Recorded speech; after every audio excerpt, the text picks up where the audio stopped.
Hey guys, it's WooGs here. I'm actually going to show a video I wanted to make that people are asking me questions about, is Cobra still good at doing tier 2 Rathma? So I actually made this specific Cobra build last season, but before the buffs happened with it, it was extremely painful to do.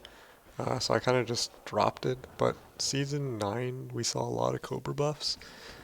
Not to where it used to be in like season 6, but pretty strong on the top end. So I kind of wanted to try this out again to see how it looked in tier 2. Yeah, I thought I'd post a video of how it looks. So this is really the run I had. I did not have perfect gear for this, but I didn't want to try to figure it out. Since it's on live, I didn't want to try to figure out what I need to change. So I'm actually running 79 fire res, pretty low, I think like 83 cold, and my life's not that high as you'll see. And I kind of went for a high damage build actually. That's kind of what I like to do last season with this.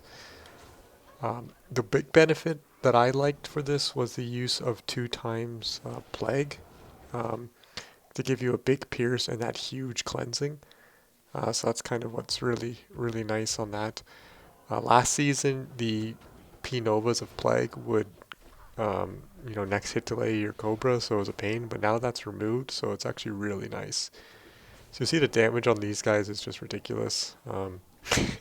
It's like back to old season, but that's because they have minus 20 poison res, these golems. The damage on the boss is pretty good actually. It's not insane, but it's really reasonable. Like it's very strong, but like I said, this is a pure damage build right now. Only 2.8k life. Probably if I was doing this, I would change a few items here to probably do a little bit less life, a little bit less damage, but a bit more life. But that would be a bit trial and error here. Like I said, the gear I have is not exactly what I want. I don't know why I didn't dodge that there. That was just silly. So phase 1 is actually not that interesting. It's kind of one of the easiest phases on it is the easiest phase on every build. It's just a matter of practice on it really. But we're not using that many pots at all, which is quite nice.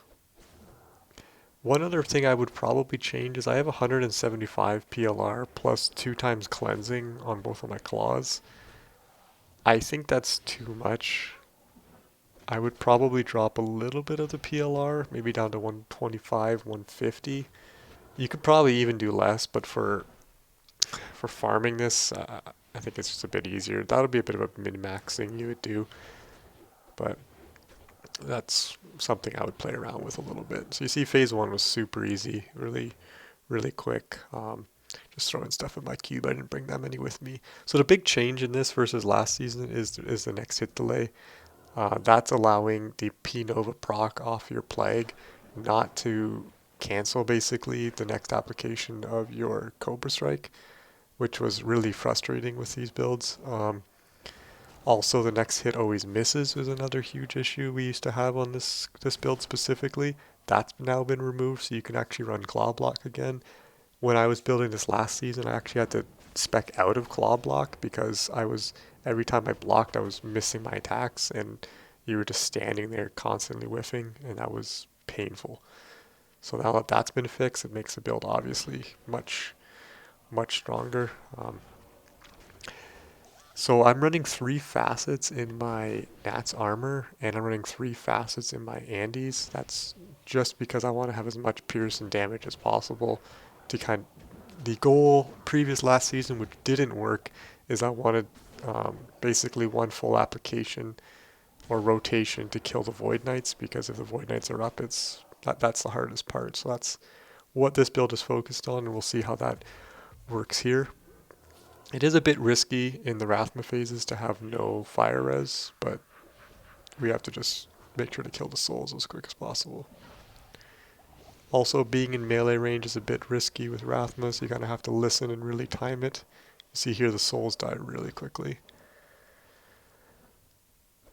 For any of his telegraph moves, you just want to see. So here's the first Void Knight phase. You'll see got smoked by a spear for not paying attention, which wasn't really good.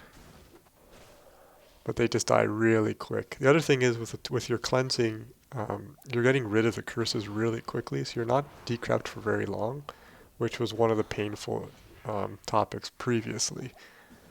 So you don't have to overcap your IS or anything like that. Unfortunately, it doesn't really get rid of the grounding state he puts you in that doesn't let you teleport. That would be quite nice. I guess I'll talk about that as well. You saw there when I Dragonflight, I kind of froze that night. That's because I have the Plague in my main hand, and Plague has a Cham in it, which is freezes target for 3. So when I connect and actually successfully hit, it will freeze that night, which is obviously quite useful. So if you telestomp on one of them, then he won't immediately blast you in his face if you don't FHR lock him. But you see here that the third charge there of the Cobra will kill the knights. So you just kind of want to go in with that attack or do a full cycle. Just kind of tried to wait that one out, but got a little impatient. So he really used almost no pots in this phase, which is kind of crazy. So I was pretty confident at this point, to be honest with you. But I'm pleasantly surprised. I would really like to build this a little bit differently with getting some different gear, but it's probably a bit painful this part of the season. But it's still quite interesting.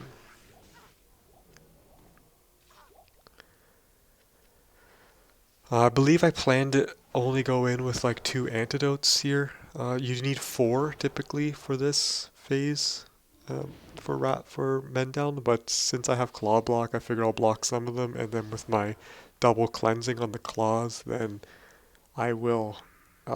It'll go away quickly. So I'm between the blocking and cleansing. I figure I'll be fine. I wasn't sure how many pots I would need. Phase 3 was the problem last season for me. It was just really painful when the knights were out because you weren't killing. It took 2 rotations to kill, so that was quite a problem. Damaging the bosses is a bit strange with poison sometimes. Like if you're hitting Rathma first, Mendown's health goes down quicker, but if you hit Mendown first, it seems Mendown goes down quicker. With poison, it's kind of the opposite for other abilities. I don't know.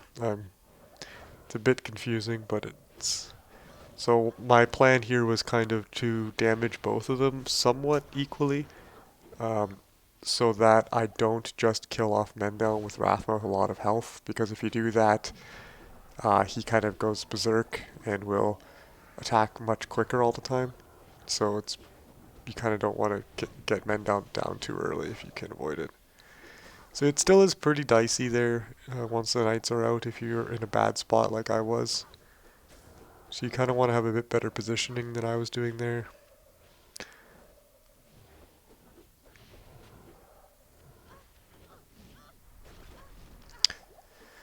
See, we managed to not have to worry about antidotes as of yet with claw block in the first 2, so it's quite nice. You can claw block, the teeth and the sludge nova and some of those poison spells. You cannot claw block the spear; that'll always hit you. So that's really what you want to dodge. That being said, I don't necessarily dodge it that well in this fight.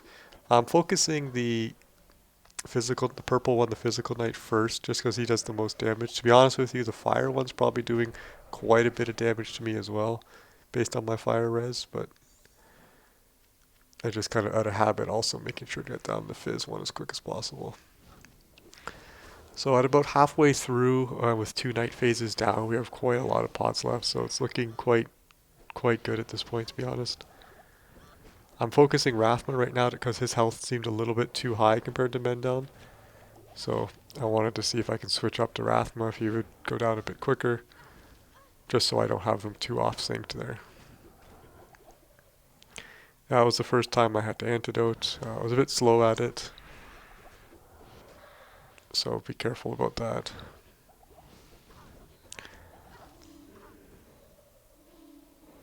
So when you have the charges up like that for 2 or 3 charges, you really want to try to Dragonflight and hopefully connect once you can see a big pack of the knights to kind of AoE them down. But regardless, if you just get out one or two combos in the middle, it seems like you'll kill all the knights because the AoE is big enough that you'll kind of clear them out.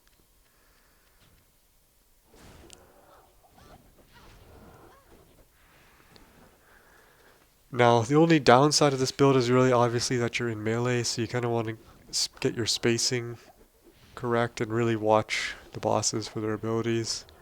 I didn't do a great job this run at that. If I did a few more, I'd probably would be able to make this look quite a bit better, but I just kind of wanted to showcase a little bit of what Cobra looks like now versus what it used to, and it's actually in quite a good spot in my opinion. For bossing, for mapping, it's still painful, I would say, but for bossing, it's getting pretty interesting to be close to what it used to be. Not as crazy broken, but when I mean by what it used to be, I mean an actual boss so that you can comfortably kill the tier 2 Rathma fights with, and pretty safely, I would say, if you did a bit safer gear. I'll go through the gear here quickly, but you can see quite a bit of pots left. And I was not building a safe build at all, so we have the Plague and a Blade Talon, 3 socket Nats, another Plague, and then Andy's pretty good amulet there for the max 230s. We want 60 IAS with the Blade Talon. And the boots, I mean, nothing too special there. I probably have a bit better options I could have done. Res was the problem I was finding. You can see here I'm not actually even overcapped by what you're supposed to be. The lower resist doesn't last very long on on me since I have the double cleansing. So that's kind of why I wasn't too worried about it. But in reality, if I was doing this on hardcore or really farming it, I would, be a bit safer about this. It's kind of just what I was playing around with today. The standard build, max Cobra, max Venom, max Claw and Mastery. I maxed Fade and Weapon Block. And since I'm 99, I had 4 points for the Master. I didn't cast it once though, so it's not really necessary for that. And you can see the stats there, 13k AR, which is important. My strength, you can see, is not optimized. I have way too much strength, and that's kind of it. So hope you guys enjoyed that. Yeah, hopefully someone tries it out. Cheers.